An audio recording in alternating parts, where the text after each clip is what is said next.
Hello, this is the next part of the demo series. I'm going to be working on setting up the VMM service account and installing the virtual machine manager. I rebooted my VM because it had some updates to do. Of course, as usual with those reboots, it might take a while. And you might, of course, before you dive into any of this, check your dashboard. Make sure everything's 5 by 5, as it were. I've got some services which are apparently offline, which I'll probably have to work on.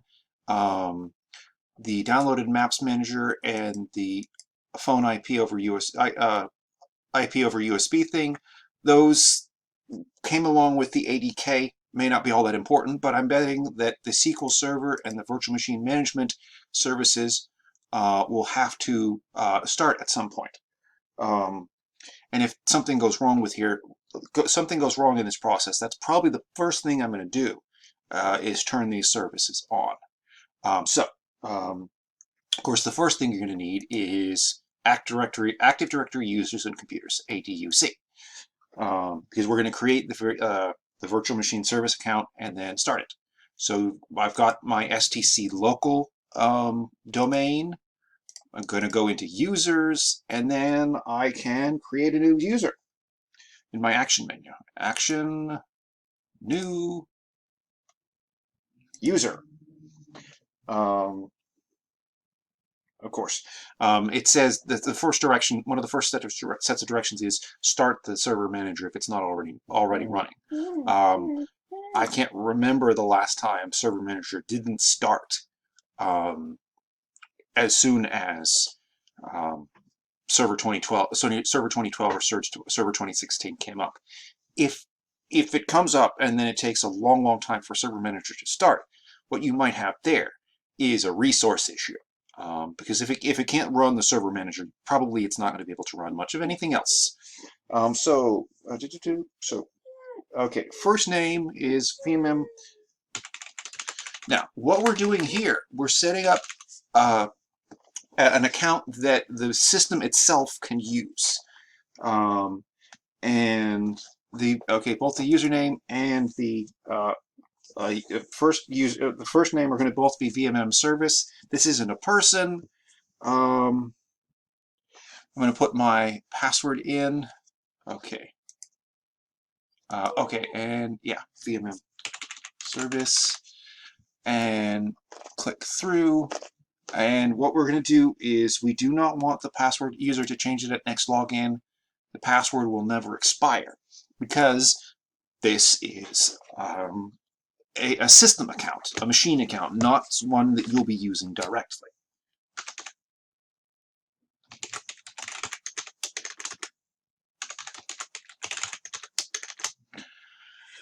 Let me see. And there's really nothing else you need to do here. So click next. Password never expires. Good. Click next. Then the next thing we need to do is add this thing to a group. We need to make this a member of the administrators group. You can do this here, or you could also do this at the command line. You know what? I'm going to do this at the command line. But let me show you. You can choose add to group. You can choose administrators right here. Admin, check names, boom. Alternatively, you can do this. I'm kind of a fan of doing some of these things at the console. So let's do net user. The net user command, as you can see, KRB. Okay, you know this other account here, this KRBTGT. That's the Kerberos ticket granting ticket server. So this is a Kerberos thing under the hood. So net user VMM service. Actually, strike that. This is net local groups administrator VMM service add. That's what I would do. Actually, what I want to do is something slightly different. Let me do net user.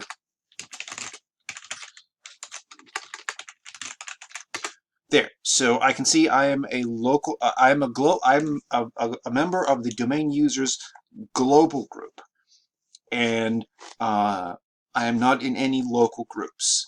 So I could do net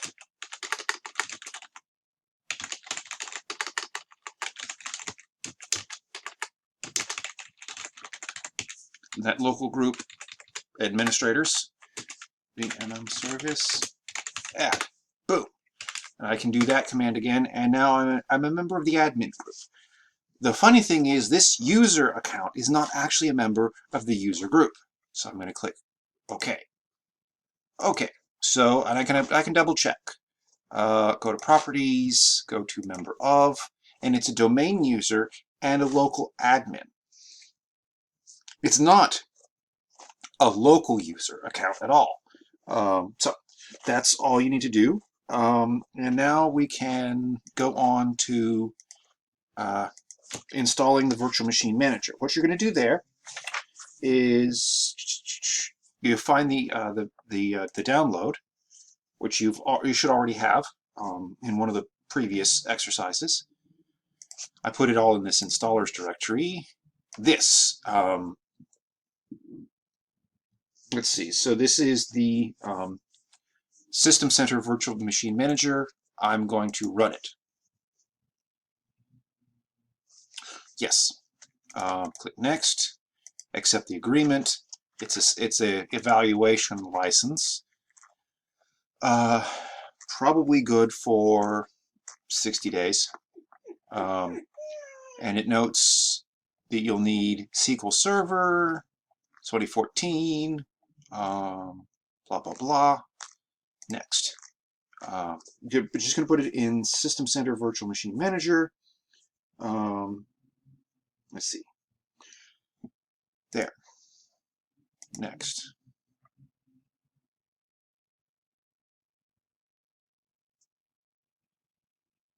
It's going to extract some temporary files, and then it's going to give me a chance to decide what to install. I'm going to want the VMM management server and the VMM console.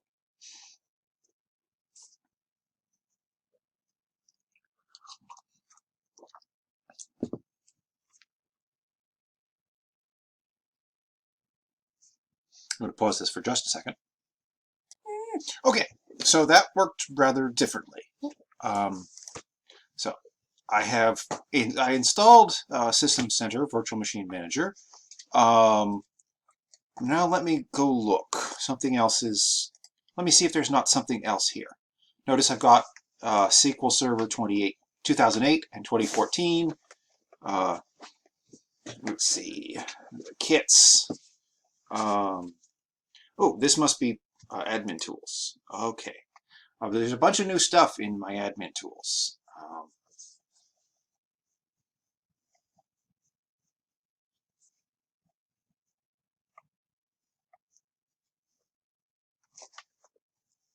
Okay.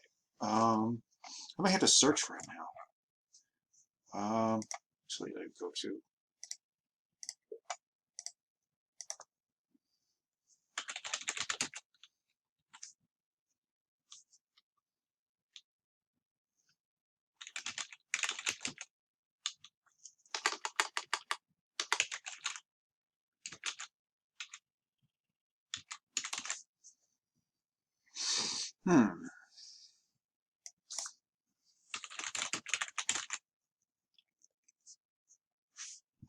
I have to double check this.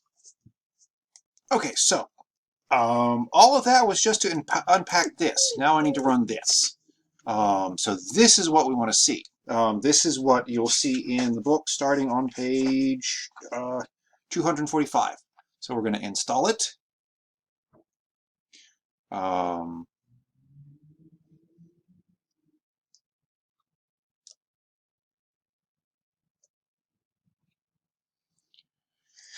And unpacking those temporary files, it's going to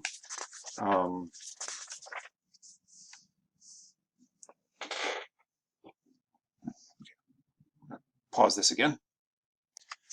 Okay, so at this stage, you want to choose both the management server and the console. I suppose if you could choose, if you were just going to install the console, say you wanted the management server in one place and the console on a Win 10 system that you use as your primary command and control station. We're going to call this one, I'm going to pause right quick.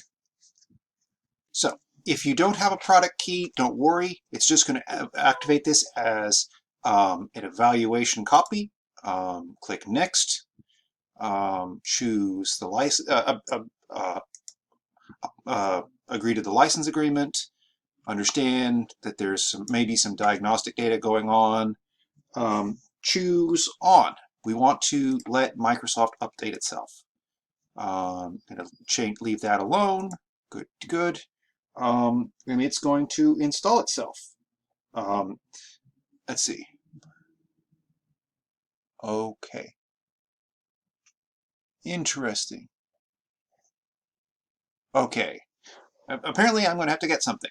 The ADK did not work correctly, so I'll try the. I'll take another shot at this right quick.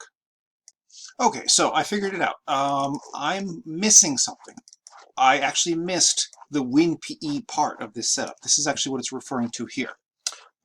So I actually had to go get the WinPE setup as well. But I'm going to install that one right quick, and then continue this. So required. Oh, good grief. 5. Okay, that kind of makes sense. 5 gigs for a Win 10 image. Next. Yes. Install. Okay. At some point, the ADK and the PE, the rest of the assessment and deployment kit and the PE got bifurcated from each other, I suppose you could say. So we'll be right back again. So now the PE is installed. Click, I'll close that. Go back to this installer. Check prerequisites again. Let's see what happens.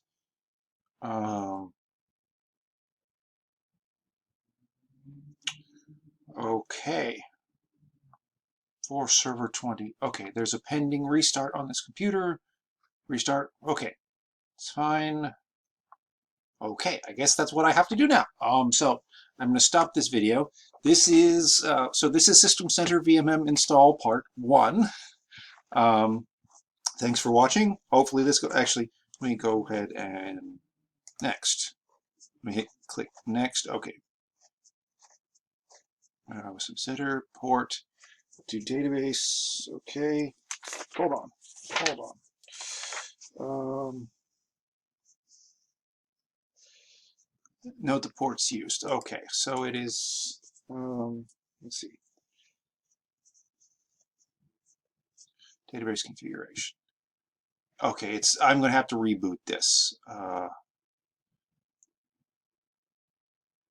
Cancel. Yeah, there's nothing really lost here. So I'm going to go ahead and reboot the system yet again. And we'll try this again.